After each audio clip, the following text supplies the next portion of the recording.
Hello. Welcome. If you've been here before, welcome back. If you are a returning champion, I just want to take a moment and acknowledge you.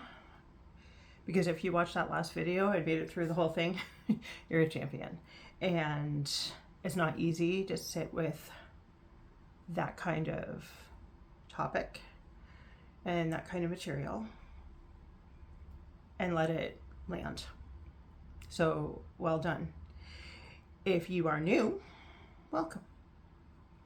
And if you're wondering what video I'm talking about, you'll find it in my playlist, I guess it's called. And prepare yourself. You might want to check that out too. So, the feminine wound. It's not a light conversation. It's not an easy conversation. And we're going to go a little deeper today, but we're going to kind of go deeper in an unexpected way. Okay, because deeper doesn't necessarily mean darker. It doesn't necessarily mean harder. And it doesn't necessarily mean more depressing, if that makes sense.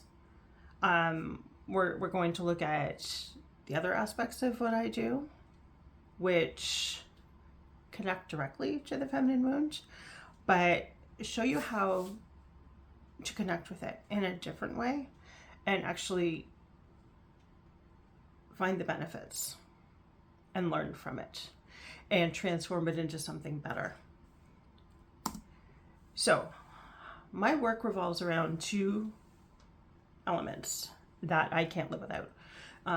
Messengers and bones. If you've been with me for a while, you know what I'm talking about. And if you're brand new, you have no idea what I'm talking about. So let's begin with messengers. Okay, what's a messenger? For me, it's a guide that can come to you unexpectedly. For me, that's how this began. So I've been working with messengers or guides since I was a kid, but I didn't know that's what they were. Even into adulthood, still didn't really know that's what it was until I started my priestess training over 10 years ago.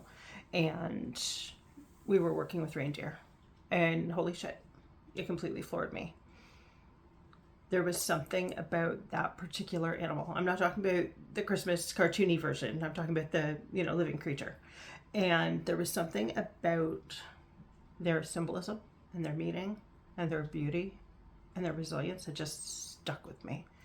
And I had to know more. So I did what I do. And I did research, a ton of research. And I still, to this day, that is a reindeer antler. I still work with reindeer because that's how impactful that was on me. It opened a gateway I wasn't expecting. I started looking at the symbols that I worked with differently.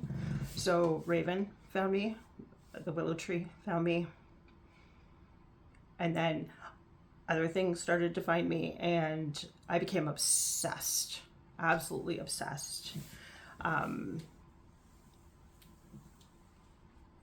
So for a beginner's perspective, a messenger can be anything living or inanimate that speaks to you.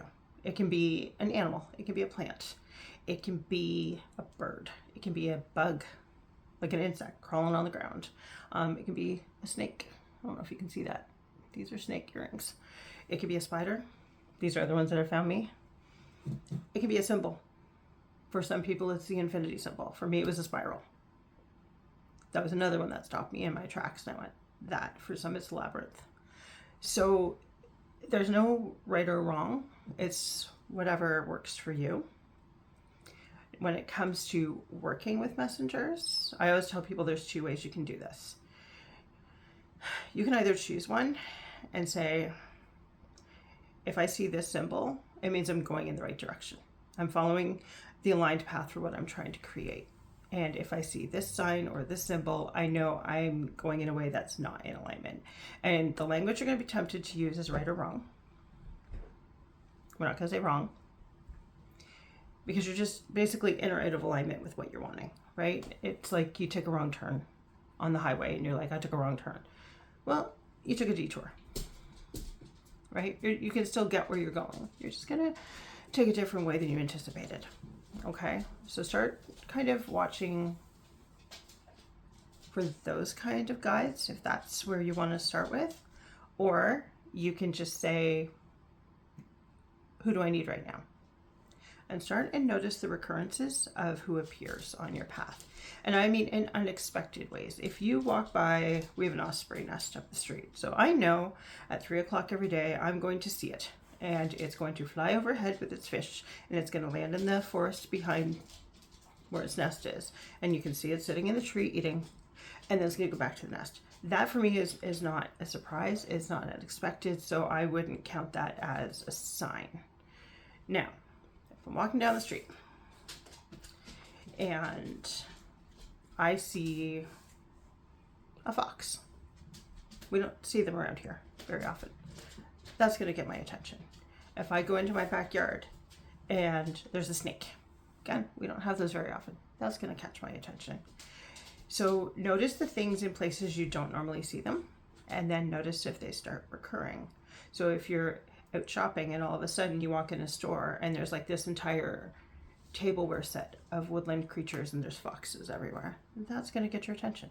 Like, oh, that's unexpected. Start and notice the things that catch you off guard and see what finds you. And then sit with it and think, what is this trying to teach me?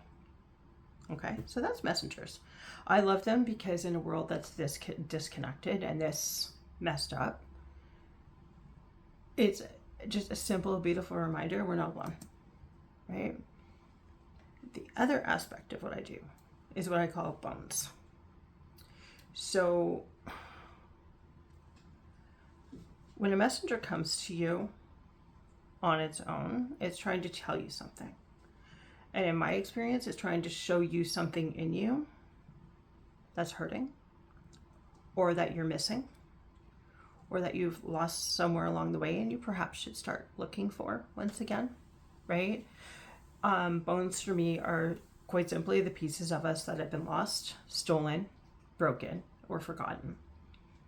We tend to discard pieces of ourselves that are not socially acceptable, that make other people uncomfortable, that we learn somewhere in our journey are not okay. They're either not enough or too much. And we adjust ourselves accordingly. And we erase parts of ourselves. And one thing I've learned is your bones are your greatest teachers. They have your greatest gifts in them. And there's a reason other people were threatened by them. Okay? How do these link to the wound? The feminine wound lives right in the middle of all of it, because the pieces of yourself that you lost along the way were probably very specifically related to feminine gifts.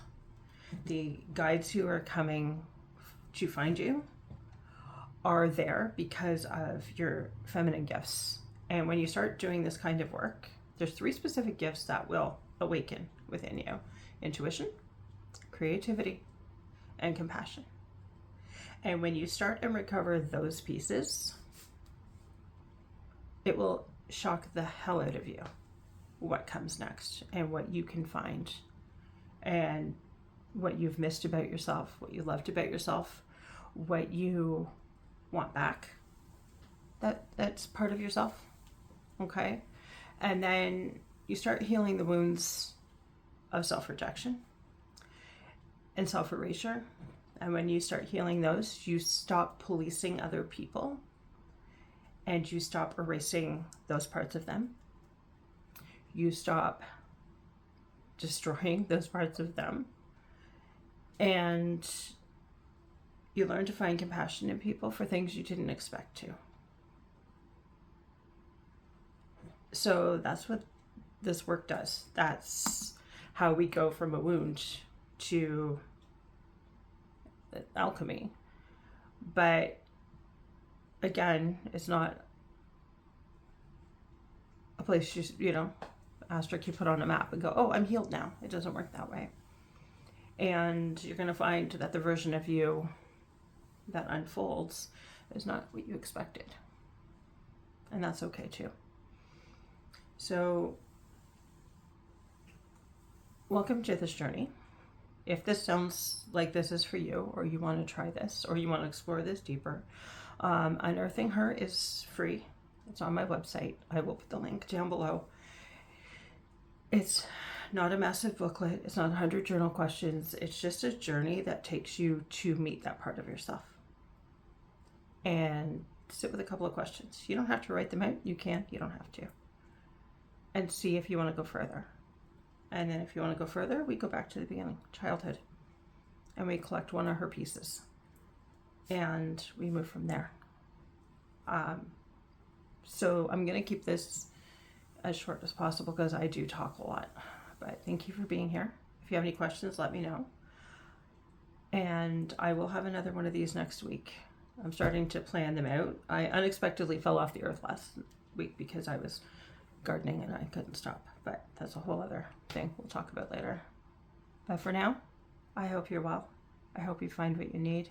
And I hope in this world that's trying to destroy you, you find tiny little pieces of magic and you cling to them for dear life.